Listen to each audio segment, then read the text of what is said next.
Welcome to McPlum, simple solutions served daily. In this video, I will show how to clean a fuel vapor canister. Begin by disconnecting the battery and relieving fuel system pressure, then jack the car and secure it. Wear gloves and eye protection, then remove any covers and the canister mounting bolts carefully. Inspect hoses for cracks and replace if needed, keeping fasteners organized.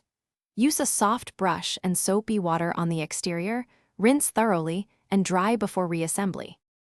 Start by labeling each hose and connector to simplify reassembly, then unplug electrical connections and vacuum lines gently.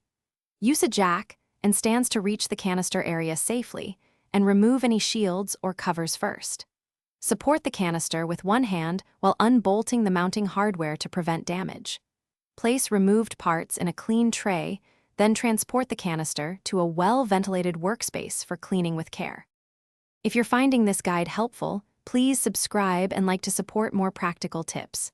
Quick recommendation: life's too short for cheap socks. Go darn tough with a lifetime warranty, perfect for long garage sessions and slippery floors. They stay comfy when you're crouched under a car and hold up to grease and sweat. Check the description for the link and other deals, and now let's get back to the video. Begin by inspecting the canister for obvious cracks, leaks, or saturated charcoal. Replace if needed.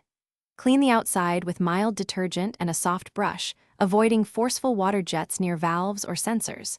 If the canister core is contaminated, replace the unit rather than attempting internal cleaning. Check purge valve operation and vacuum lines for resistance. Replace components that fail to hold vacuum or show physical damage before reinstallation. Thanks for watching. Stay juicy and subscribe.